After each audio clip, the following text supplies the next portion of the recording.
Alright everybody, welcome to my channel. Thanks for tuning in. So if you've been following my Honda Monkey build, I've had this bike for a couple of years, and the one thing that I never did and always needed to do was the Ohlins fork inserts, or upgrade the forks somehow for all this off-road fun that I have. So this is one of the upgrades that I feel was most critical to this bike and most neglected on my part. So I finally did it in preparation for my trip here to upstate New York, and we're gonna go test these forks out on the trail. So I'm ready. Y'all ready? Let's hit it.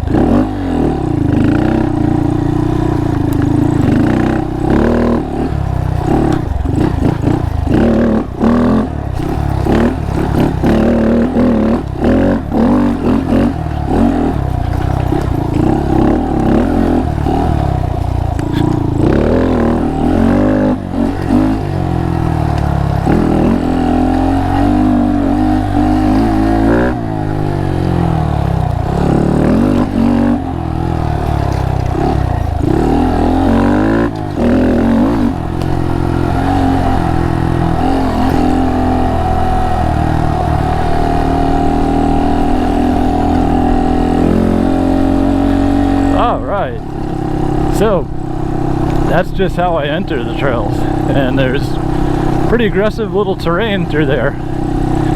This is a pretty smooth trail, but if you want to test out forks or fork inserts or shocks, this is one of the best places to do it in upstate New York. There's so many rocks in these trails, and it's just littered with sharp angled obstacles, mostly rocks, but here's another fun ascent.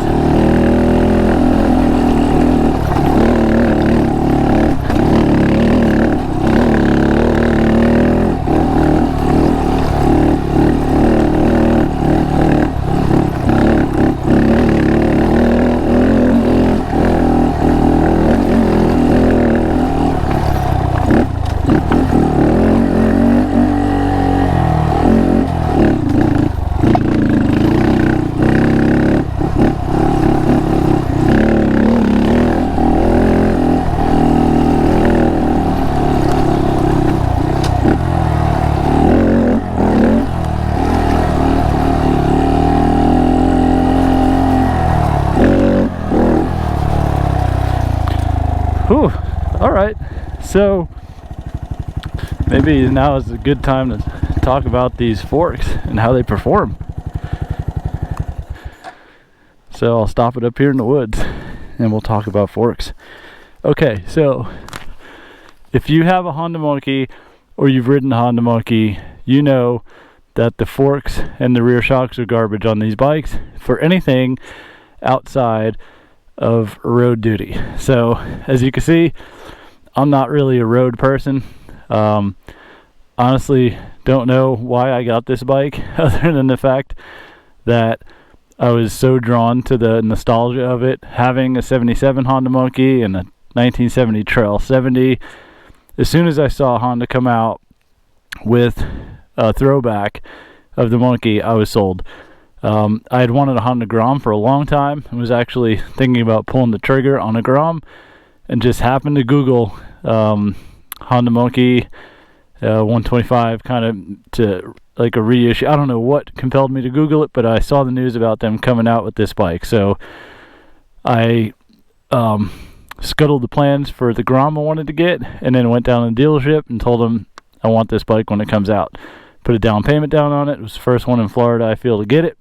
Got it, and quickly realized that I didn't really care for riding on the street too much unless it was just around my neighborhood. So just jouncing around on the neighborhood streets, it was about as far as I was going to go on the road. So I ended up riding it off-road with my kid a lot. So we have a couple little pit bike tracks that we made and trails that we made at my parents'. And all I was really doing was following him around on his PW50 with this bike. So I just never really used it as a street machine. And the roads in Florida really suck. They're, where I live at least. I mean, it's not like I'm in the Keys or something where there's, you know, nice vistas and bridges and little cool places to go.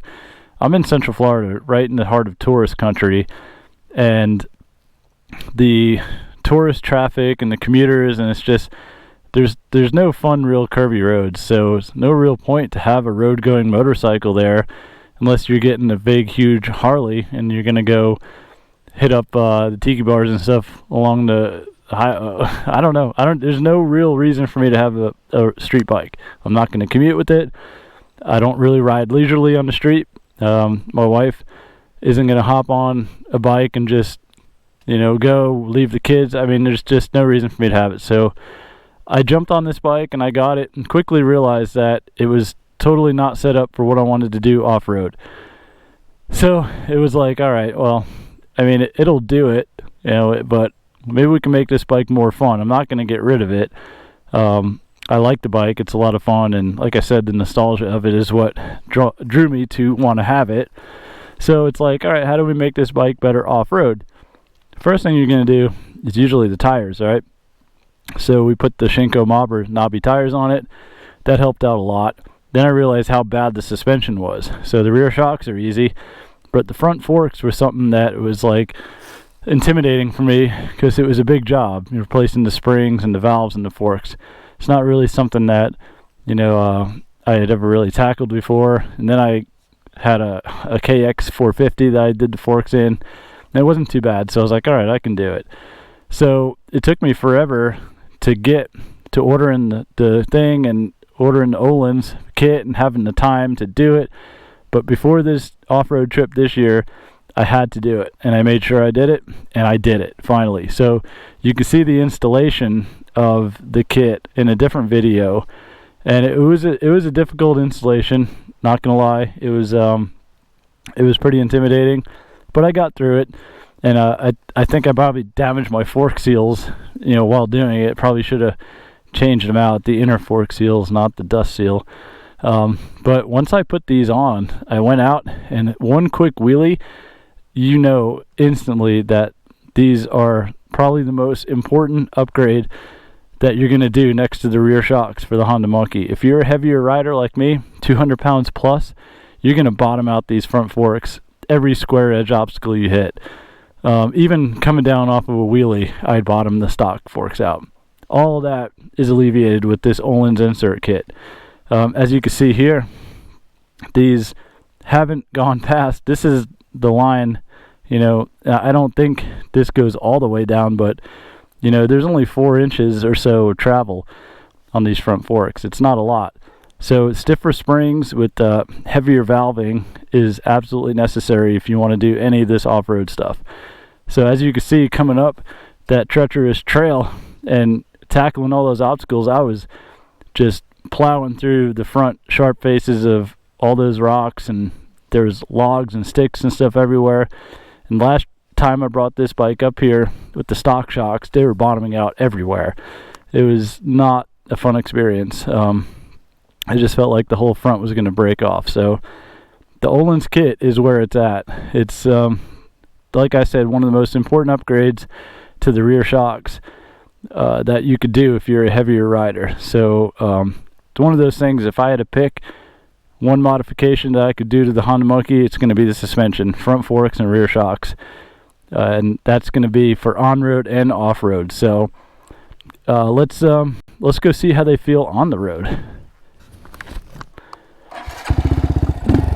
So one of the great things about being up here in upstate New York is I can hit a trail system, or a trail, not a system, but hit a trail and then transit right back onto a road.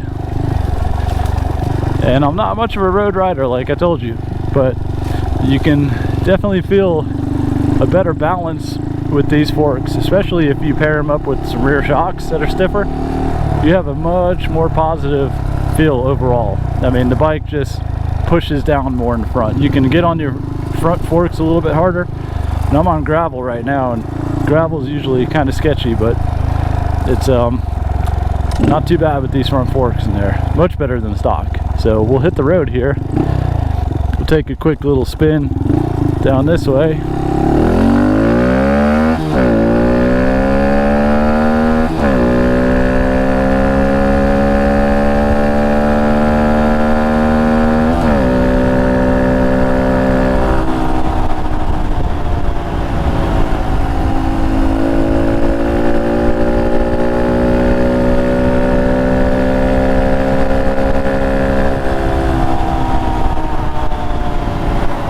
whole bike just feels stiffer overall.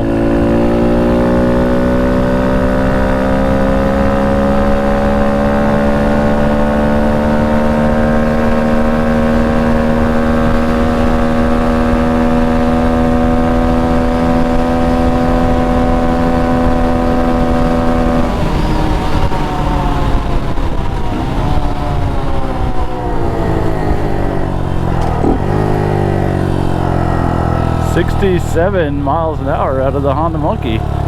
Not too shabby. All right, so definitely a more solid road feel, and you know, going 67 on a Monkey, it's a small bike.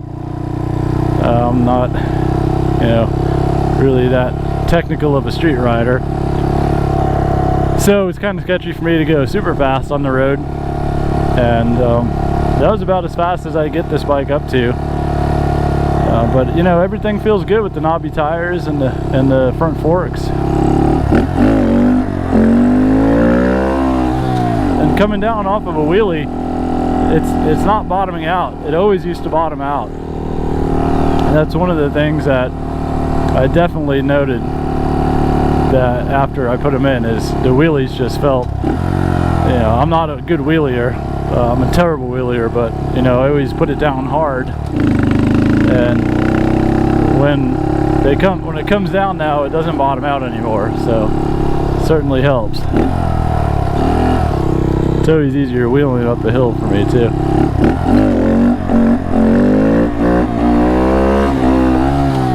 Yep, so when it comes down, that's when you can really feel it, and the bike, it feels really much better balanced now.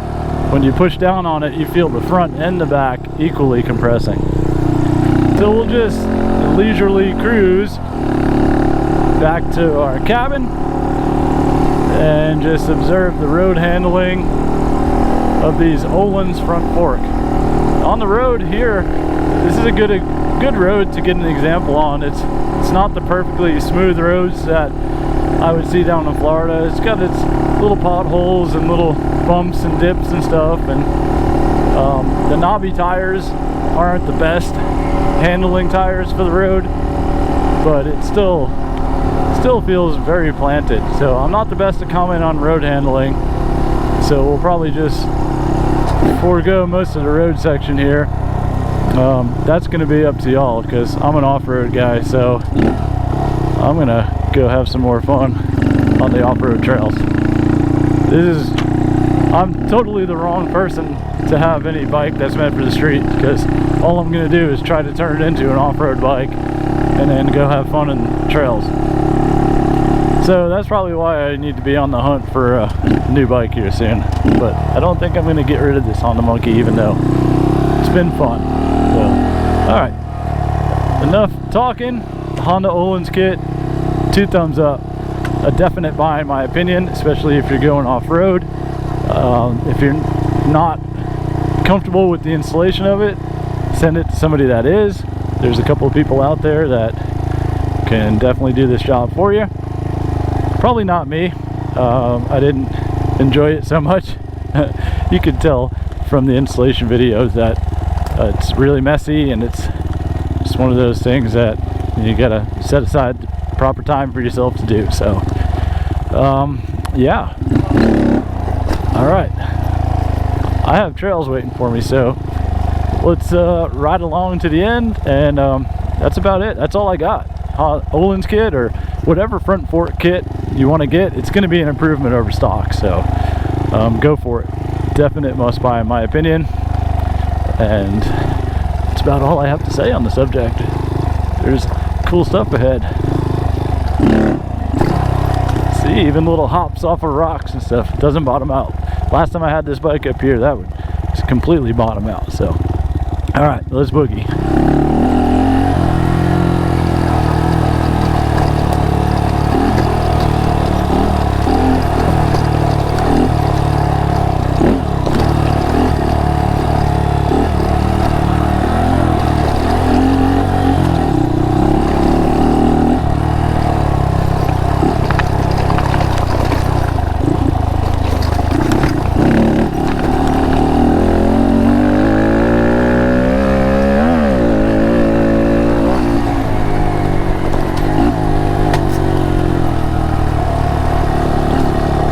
good to go.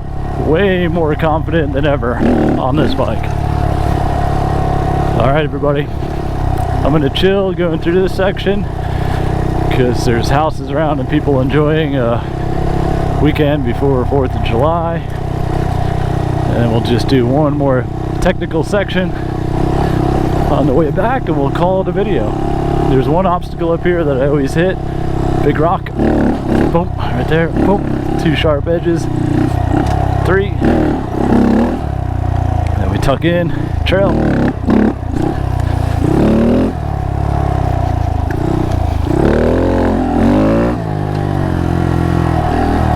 Alright, here's my little hard enduro challenge.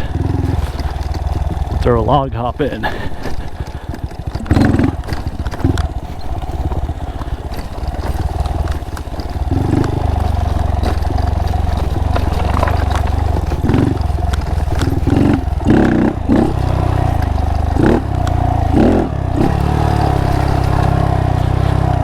Alright, hope you all enjoyed that.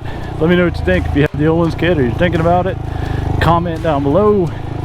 Give me a like if you liked it, and subscribe if you really liked it. Alright everybody, see ya.